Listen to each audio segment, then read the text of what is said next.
Hello again, and welcome to my latest Iron Man cosplay build. This is the Mark 41 bone suit. I just wanted to talk about this suit a little bit.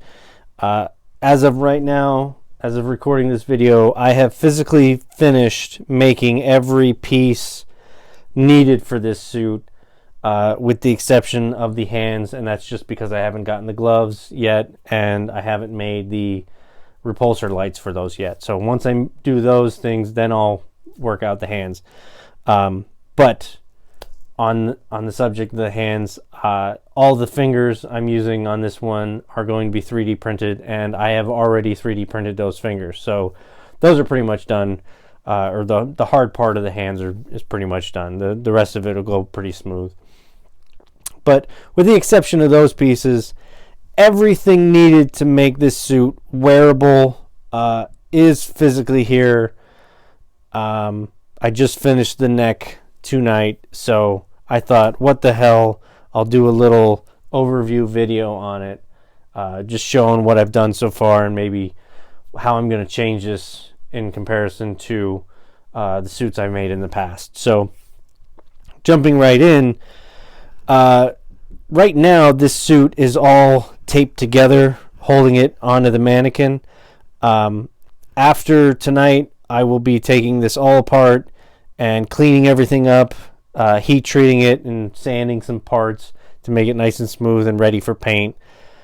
The way that this is put together, each one of these pieces here, these are all separate sections, and they're all taped together right now, like I said. But when I plan to make this wearable, my plan is to connect these all together with elastic straps so that none of this is actually held together solid. I'll be able to stretch out and move around, and the suit will actually stretch with me, so it'll be a little bit more comfortable in that sense. It won't be a nice solid piece that I've done in the past where I kind of twist around inside of it. I'll still be able to twist around inside of it, but most of it will move with me, which will be more comfortable in theory. Most of it, a lot of the body anyway, is going to be very similar to my Mark 45 suit. The hips will buckle around the waist. There will be hidden buckles there, and there will be some straps coming from the sides here to those hip pieces to help kind of hold it all together. But they'll be black elastic, and I will be wearing a black undersuit or a morph suit underneath this, so most of that will be invisible, from a distance or on camera, so that should look pretty good. I will still be using a Velcro cod piece in order to go to the bathroom. Great idea. I suggest it to everybody who's making one of these suits. It's great to be able to go to the bathroom. So do that. The thighs, they will be buckled to the hip sections here. I have the round hip pods. I 3D printed those. The straps will probably run through those just so those are nice against my hips here and keep them nice and tight, just so they look uniform to the rest of the suit. The knee pads, which you can't really see, those will be their own piece, and they will be elastic strapped around my own knees, just so the thigh and the shin move separately when I bend my knee from that piece, and that piece is kind of underneath both of those, and so it doesn't get crushed or moved around or anything. It's a nice soft spot for the knee pads to stay in. So that's how that'll work. The shins, same thing I did last time. They'll be split on somewhere on the inside and Velcro together so that I can actually put them on myself, which reminds me, that's the main reason I want to try and make this all with elastic straps and things. This is a nice slim cosplay or Iron Man suit, so I fully am hoping, I guess, that I will be able to put this suit on by myself with no assistance, which is, if anybody else has made a Iron Man cosplay, that's kind of a big deal. So that's my hopes with this, the way that I actually plan on making it wearable. The chest, this whole section here, this will actually attach to these other pieces with some magnets that I have. I'm going to be placing those throughout this. And the reason I'm doing that, I want this separate, so the shoulders are actually going to have their own straps that strap down to the abs and the sides here, kind of like suspenders almost, but they'll have like a little frame there where the rest of the magnets are, so that this chest piece can connect to it. And the reason I'm doing that is so that it's easier to change the batteries for the arc reactor. I had another idea where I would actually make the arc reactor twist and come out, but I thought that was a little unnecessary because I do still want the chest piece to come off on its own, and the reason is because of the wanting to be able to put this on by myself. If the chest is separate, then with the biceps on and the shoulder pads on, I still have the ability to reach around and try and get the other shoulder on, because I won't have that piece across my chest. It'll just be some straps. So I think that will help me be able to actually put the costume on, because the majority of the difficult parts is putting the bicep on when you already have this chest on, so you can't really reach to the other side. At least that's the problem for me with my other suits. So that was the goal there. Also, like I said sort of a second ago, is so that it's easier to change the batteries, because I will be using rechargeable batteries or USB chargers on either side here, and I'll be able to plug those in, switch them out, so that I constantly have a lit arc reactor. So that's the reasoning there.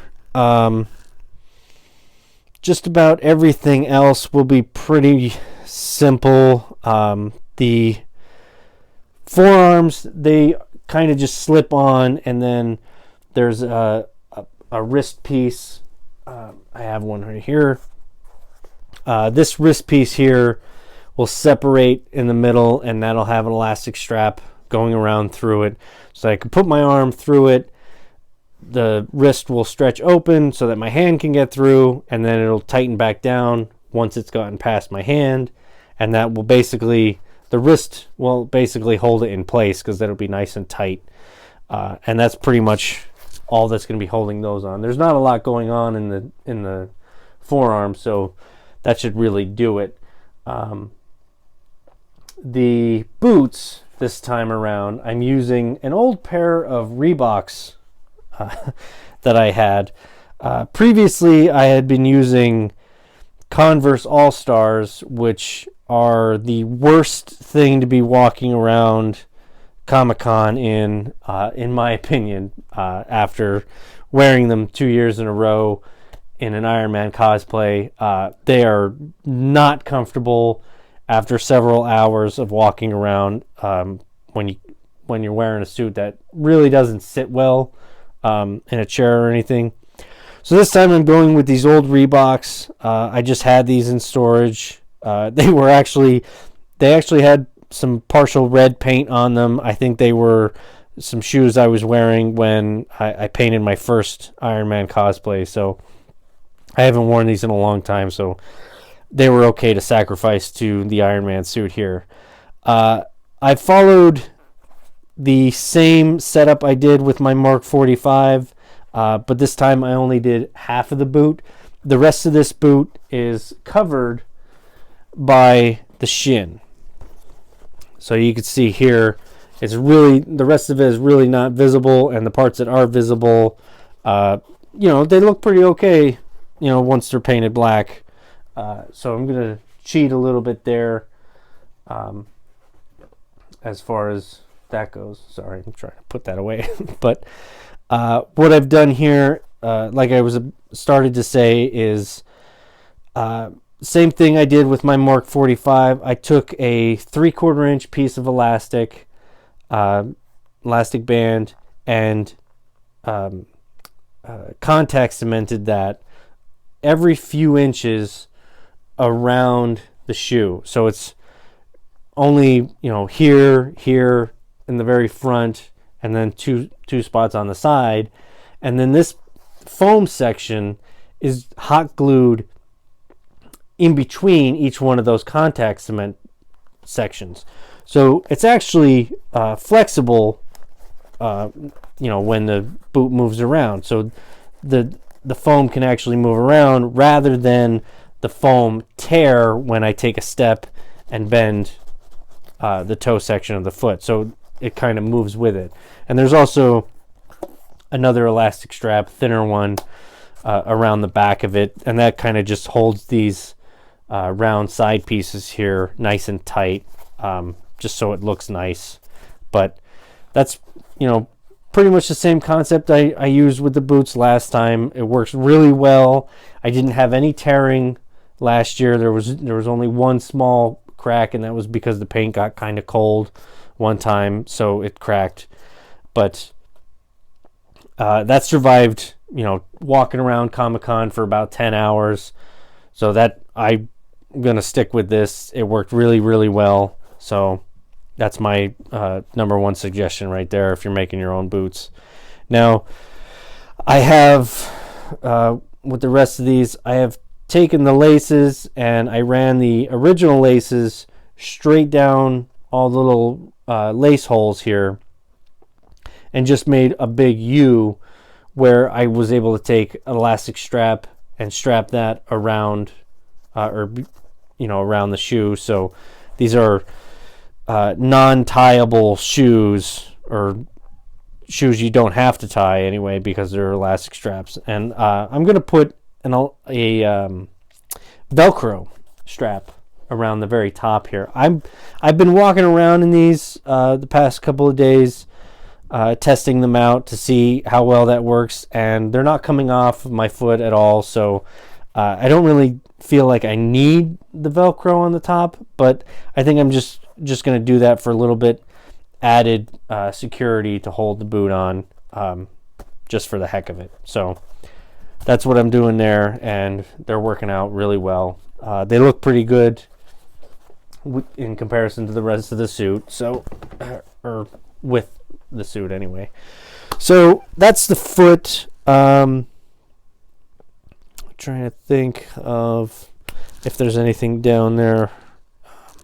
Not really. So moving on, biceps, there's really not a lot to those. I actually had to shrink them down. So if you're comparing this to an actual image of the suit, the biceps look a little bit smudged because I shrunk them down so that they fit on my bicep a little bit better, and so that I can bend my elbow just about all the way, even with the forearms on, which is what I really wanted. So they go kind of all the way up, and the opening here is big enough where I can get my forearm just about all the way closed, or my elbow all the way bent.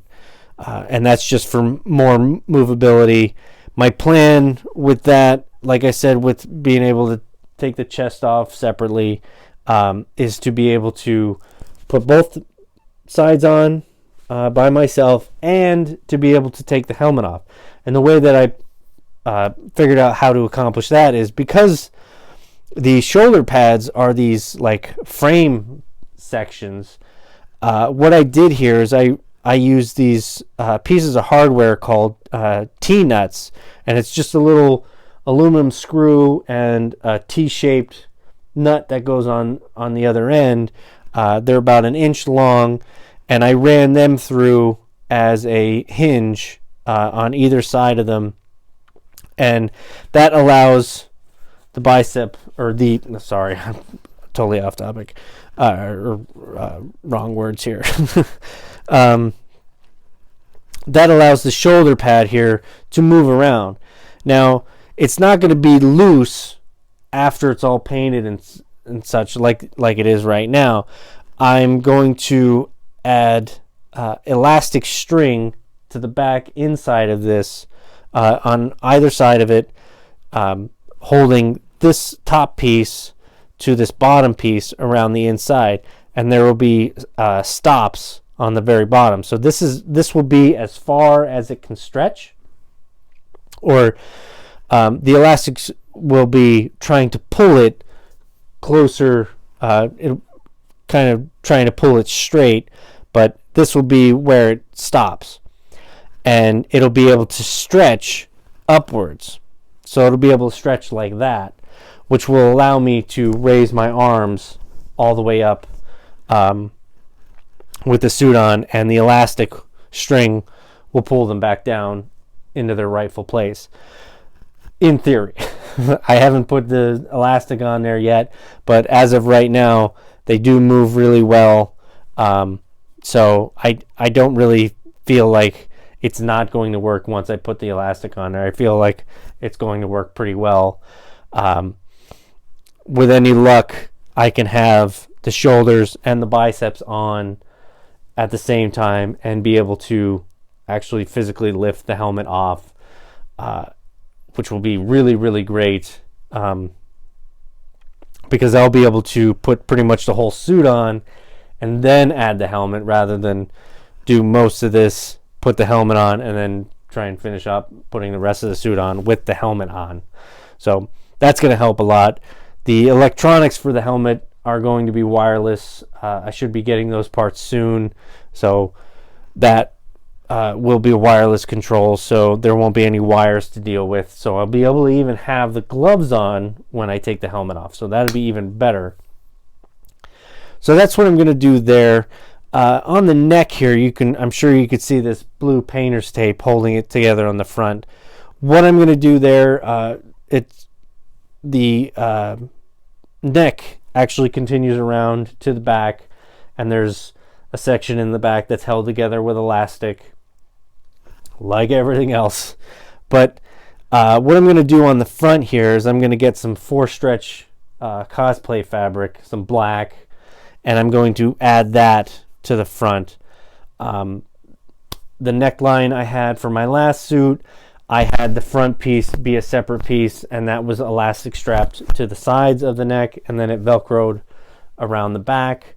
There's no velcro on the back here. It pretty much goes all the way around as one solid piece. When I get the cosplay fabric, I'm going to try and fit a piece in there that sits tight. Oh, sorry. That sits tight, but allows me to pull the thing over my head and take it back off.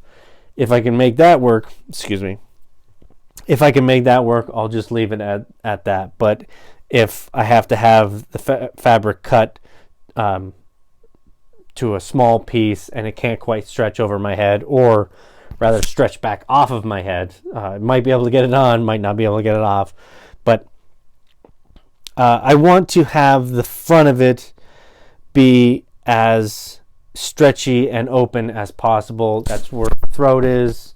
It's really easy to talk and move around with that front being opened up like that. It wasn't too bad with having the solid foam piece in the front separated with elastic on the other suit, but I want to give this a shot and see if it's even more comfortable. Hopefully it is. Based on the design of the suit, it's pretty much solid black where his throat is anyway. I'm sure there's some mechanical bits in there, but they look rather black in most of the images and the figures, so that's how I'm going to have it. Just, these pieces here painted will hopefully take attention away from the fact that it's a plain throat.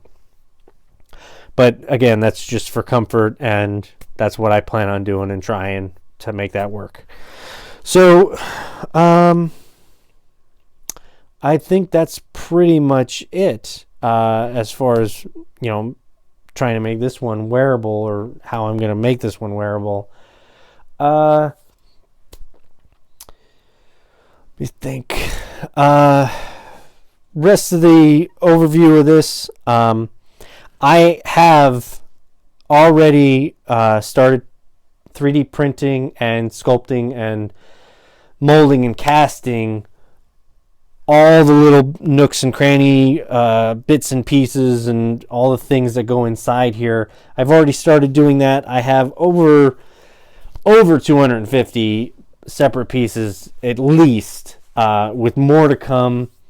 I bought a bag of 100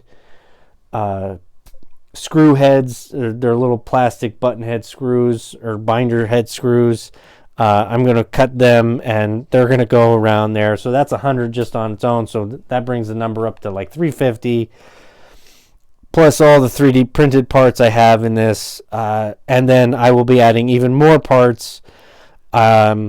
I'm going to be doing some kit bashing, which is going and getting some model kits like cars, trucks, things like that.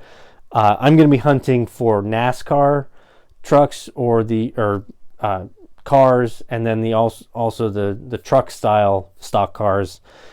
They seem like they're going to have the most exposed pieces. The motors, radiators, things like that.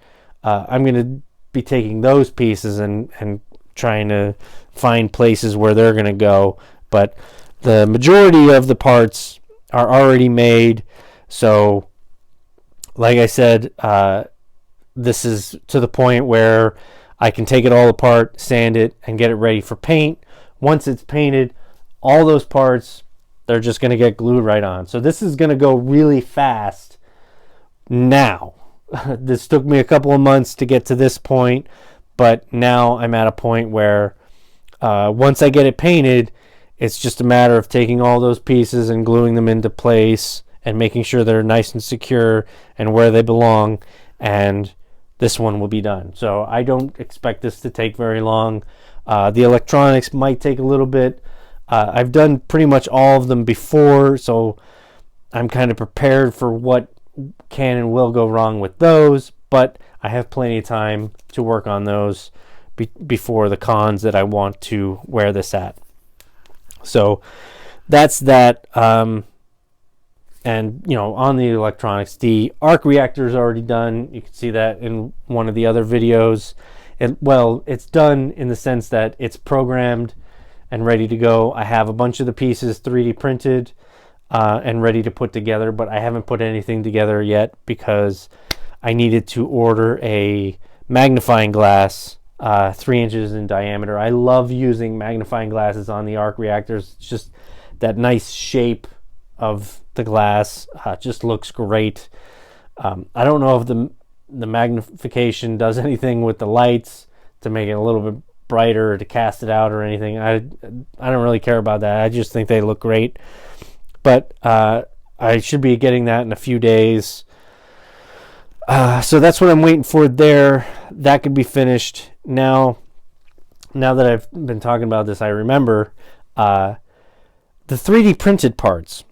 Now, I have some 3D or some parts that I molded and casted. These are some button head screws that I made a mold of and casted, like I just said. I don't know why. I just repeated myself. But those are nice and smooth and refined. I got great resolution out of the mold on that. But there's a few pieces that I made mold and casts of, but all the 3D printed parts, well, the majority of the 3D printed parts that are going to go around the suit anyway, I'm going to leave those raw 3D printed. I'm going to paint them and clean them up a little bit. If there's like little bits and pieces hanging off, I'm going to clean those up. I'm not going to do any sanding or any smoothing. I like the visual noise of the actual pattern from the 3D printer even after you paint it. And I think that will add, that visual noise will add a lot to this, because this is, even though Tony's got a nice, CNC computer and all that stuff set up to pretty much manufacture these nice and crisp and clean and everything, this one, having all of its parts exposed, is very raw and very mechanical and stuff. So I wanted to add that 3D printed patterned parts element to this, and just have that, if all those parts were nice and smooth, it would look too refined.